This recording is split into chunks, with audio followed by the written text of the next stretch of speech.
예, 은혜스럽고 감동적이지요. 지금 우리가 코로나19로 비대면 예배를 드리고 있어서 우리가 찬양 내 찬양 또 이 칸타타는 할 수 없지만 이 장면 또한 이 찬양 또한 우리 창기쁨교회 역사의 중요한 장면으로 아마 남게 될 것입니다. 예, 가슴이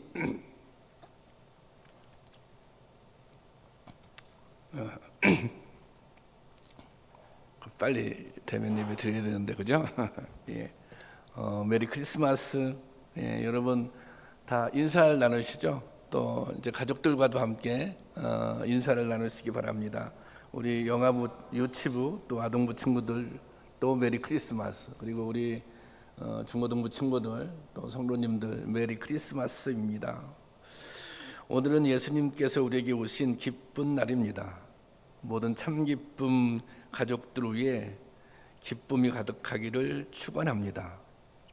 오늘 성탄 축하 예배는 각 가정에서 온 가족이 함께 드립니다. 아주 어린 영아부, 유치부 친구들로부터 어른들까지 모두가 함께 예수님을 생각하며 즐겁게 예배 드릴 수 있기를 바랍니다.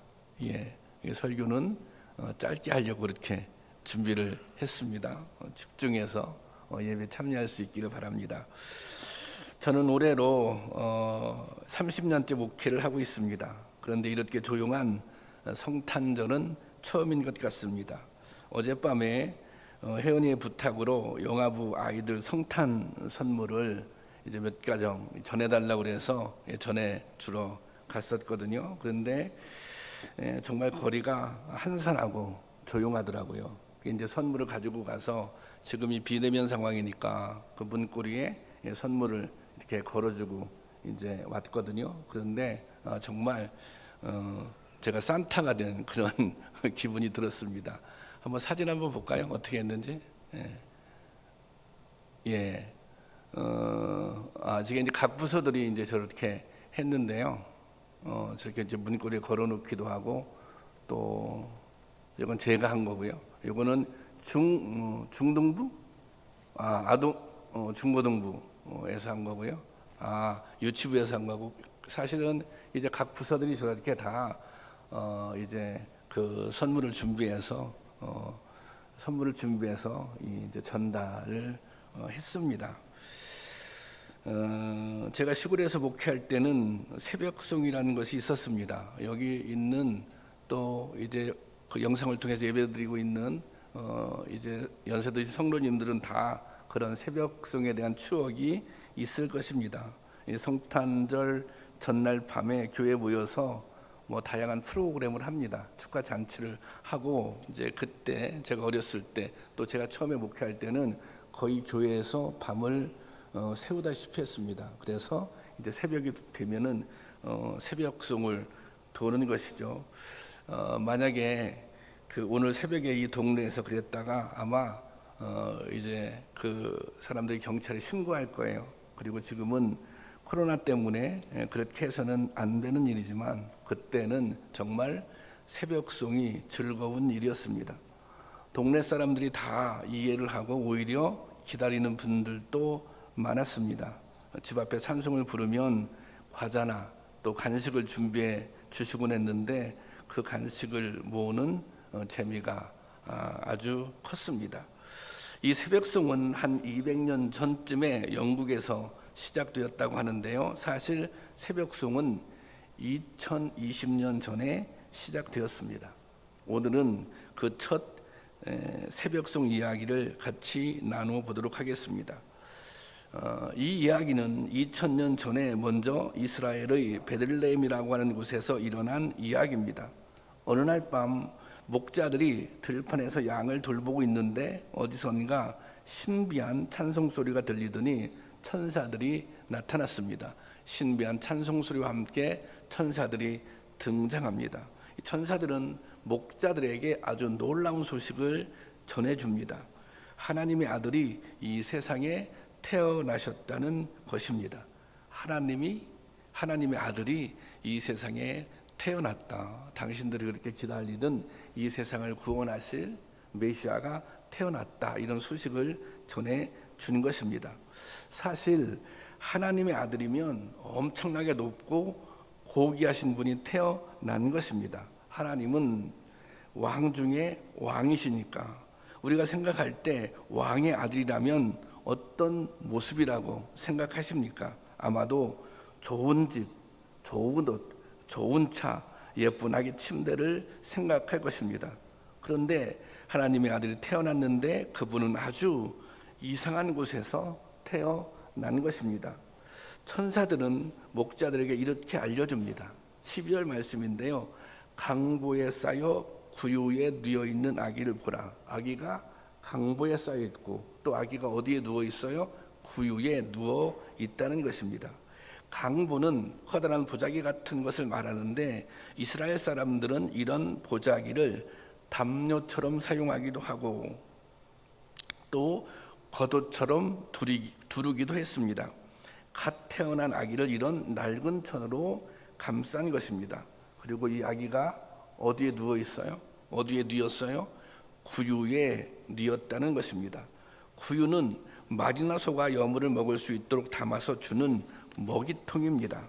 하나님의 아들이 이 세상에 태어났는데 낡은 담요로 감싸서 말 먹이통에 누웠다는 것입니다. 여러분 너무 안쓰럽고 또 이게 아픈 모습이라는 생각이 들지 않습니까? 그런데 천사들은 이렇게 말하고 있습니다. 12절 보겠습니다. 12절 시작. 너희가 가서 강보에 쌓여 구유에 누워 있는 아기를 보리니 이것이 너희에게 표적이니라. 여기 본문 말씀에 보면 이것이 너희에게 표적이니라 그렇게 기록하고 있습니다. 이 말씀은 강보에 쌓여 구유에 누워 있는 것이 바로 하나님의 아들이라는 표시라는 거예요. 지금 예수님께서 아기 예수님께서 이 구유에 누워 있잖아요. 강보에 쌓여서. 그런데 그것이 하나님의 아들이라는 표시라는 것입니다. 여러분 하나님의 아들이면 왕 중의 왕인데 그 아기가 하나님의 아들이라는 표시가 바로 강보와 구유라는 것입니다. 만약 그 아기가 좋은 옷을 입고 궁궐 같은 곳에서 예쁜 침대에 누워져 있다면 그 아기는 하나님의 아들이 아니라는 것입니다. 강보에 쌓여 있는 것이 구유에 누워 있는 것이 그것이 하나님의 아들이라고 하는 표시, 증표라는 것입니다. 그러면 왜 하나님의 아들이 이렇게 가난하고 슬픈 모습으로 태어난 것일까요? 우리 영아부, 유치부, 어린이부 친구들은 그 답을 알고 있을 것입니다. 지난주에 작은 나무 이야기라는 그림자 극을 다 보았을 거예요. 이 그림자 극은 교회 밴드에도 올려져 있는데 안 보신 분들은 꼭 보시기 바랍니다. 아주 은혜스럽고 잘 준비가 되어 있어요. 거기에 작은 나무가 등장하는데 작은 나무가 이렇게 말을 합니다. 아기 예수님 이렇게 초라한 곳에 와주셔서 정말 감사해요. 저처럼 보잘것없는 나무에게도 하나님의 사랑을 전해주시려고 이렇게 낮은 곳에 오신 거죠. 예수님 고마워요. 예수님 진심으로 환영합니다. 그렇게 말합니다. 여러분 그렇습니다. 하나님의 아들이신 예수님이 그렇게 초라한 마국간 말구유에 오신 이유가 있습니다. 그것은 작은 사람, 보잘것없는 모든 사람에게도 하나님의 사랑을 전해주기 위한 것입니다. 예수님께서 마국간에 낮은 곳으로 오신 이유, 초라한 모습으로 오신 이유, 그것은 작은 사람들, 보잘것없는 모든 사람들에게 하나님의 사랑을 전해주기 위해서입니다. 천사들에게 성탄의 기쁜 소식을 처음 들었던 목자들이 바로 이 낮고 가난한 사람들이었습니다. 목자들은 집을 떠나 들판에서 양들과 살아야 했는데 너무 쓸쓸하고 힘든 일이어서 이 일을 하려는 사람이 없었습니다. 그러니 가난하고 힘이 없고 어쩔 수가 없어서 이런 일이라도 해야만 하는 그런 사람들, 그들이 목자였던 것입니다. 천사들은 바로 그 목자들에게 가장 먼저 아기 예수님이 태어나셨다는 소식을 전합니다. 그런데 그 목자들은 그 기쁜 소식을 듣고 바로 예수님께 달려갔습니다. 천사가 전해준 소식을 다른 사람들에게도 전하고 싶었던 것입니다. 성탄의 소식은 이렇게 해서 더 많은 사람들에게 점점 전해지게 된 것입니다. 예수님은 누구든지 다 기쁜 소식을 듣고 행복을 누리게 하시려고 낮은 모습으로 가장 낮은 곳에 오셨습니다. 만약에 아주 높은 곳에 오셨다면 우리 중에는 예수님을 만나지 못할 사람도 많이 있었을 것입니다. 아마 생각할 때 저도 예수님을 만나지 못한 사람 중에 하나였을 거다, 그런 생각이 듭니다. 그런데 낮고 낮은 곳에 오셔서 누구든지 아무나 다 예수님을 만나고 기쁨의 소식을 듣게 해 주신 것입니다. 여러분, 우리는 바로 그 기쁜 소식을 들은 사람들입니다. 우리는 예수님의 탄생의 기쁜 소식을, 예수님이 우리를 구원하시기 위해서 이 세상에 오셨다고 하는 기쁜 소식을 들은 사람들입니다. 우리가 이 기쁜 소식을 들었다면 이제 우리는 어떻게 해야 할까요? 맞습니다. 다른 사람에게도 이 기쁜 소식을 전해야 하는 것입니다. 다른 사람에게도 이 기쁜 소식을 알려야 하는 것입니다. 특별히 목자들처럼 외롭고 힘들고 슬픈 사람들에게 더욱 먼저 이 기쁜 소식을 알려주어야 하는 것입니다. 우리 교회는 오래전부터 함께 산타 프로젝트라고 하는 것을 진행하고 있습니다. 농촌 지역에 있는 어린이들에게 성탄절 선물을 전해주는 프로그램입니다. 이 프로그램은 청년부와 이제 예그리네셀이 주관을 하고 있는데 올해로 9년째가 되었습니다. 그런데 이 일은 그냥 선물을 사서 포장해 가지고 전해주는 행사가 아닙니다. 성탄의 기쁜 소식을 더 많은 친구들에게 전해주기 위한 목적을 가지고 있는 것입니다. 올해는 여러모로 힘든 상황에서도 함께 산타를 진행했는데, 여러분 한번 그 진행 과정을 영상으로 준비했는데 한번 잠깐 보시죠.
청기쁨 교회에는 청년들이 있습니다.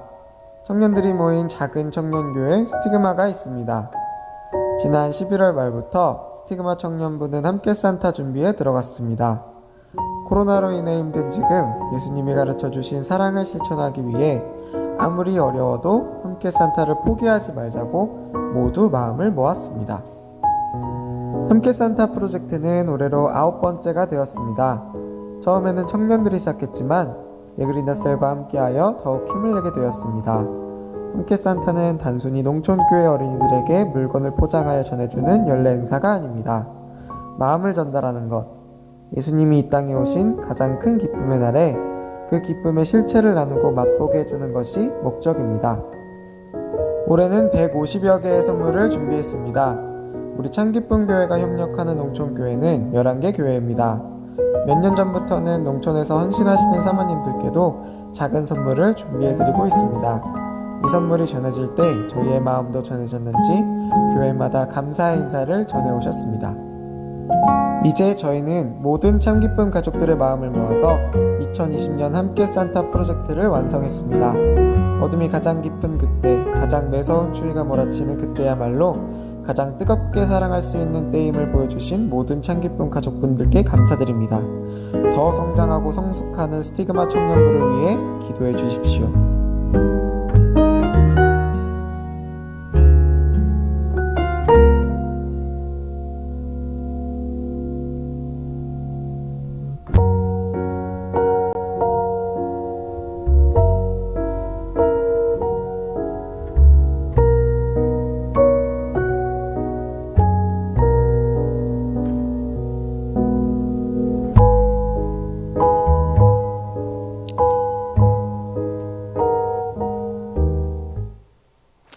예. 이 함께 산타 선물을 이제 배송을 합니다. 배송을 하면 이제 목사님들에게 이제 전화가 오든지 문자가 와요. 이제 고맙다고 감사하다고 그러면 제가 막 정말 이렇게 무한합니다. 왜냐하면 우리가 정성이 들어가 있다고 하지만 그것이 어떻게 보면 너무 이렇게 적은 무슨 굉장히 비싼 값어치가 있는 것도 아니고 그래서 오히려 제가 그냥 미안하다고 제가 굉장히 송구스럽다고 그런 인사를 받을 만한 게 아니라고 그렇게 이제 제가 얘기를 하는데요. 이번에 전화를 받을 때는 제가 조금 생색을 냈습니다. 왜냐하면 이게 정말 이게 힘들게 이게 비대면 상황에서 이게 힘들게 청년들이 마음 들이면서 준비를 했거든요. 저는 그 마음이 그 선물에 담겨져 있고 또 그렇게 하게 된 것, 그렇게 하는 것은 다른 그 어떤 이유가 아니라 어떤 목적이 있는 것이 아니라 정말 예수님의 사랑을 전하는데 함께 나누는데 그 목적이 있는 것이죠. 그래서 그 목적이 충분히 전달되었다 그렇게 믿습니다. 여러분, 우리 참기쁨 교회가 예수님이 전해주신 기쁨과 희망을 세상에 전하는 교회가 될 수 있기를 바랍니다. 또 그런 여러분들이 될 수 있기를 바랍니다. 그래서 많은 사람들이 기쁜 소식을 듣고 예수님을 알게 되고 믿게 되기를 바랍니다. 오늘 코로나19로 모두 힘든 이 땅에 외아들 마국간 말구유에 보내신 하나님의 사랑과 은혜가 충만하기를 간절히 축원합니다. 기도하겠습니다. 주님께서 천한 모습으로 낮은 곳으로 오셨는데 그것은 우리에게 소망을 주고 우리에게 희망을 주고 또 지치고 힘든 많은 사람들에게 용기와 위로와 또 평화를 주기 위해서 이 땅에 낮은 자로 또 평화의 왕으로 오신 줄로 믿습니다. 바라옵기는 저희가 그 주님의 사랑을 전할 수 있는 교회 성도들이 다 되게 하여 주시옵소서. 예수 그리스도의 이름으로 기도하옵나이다. 아멘. 다 같이 일어나셔서 찬송가 109장 부르고 축도로 성탄 예배를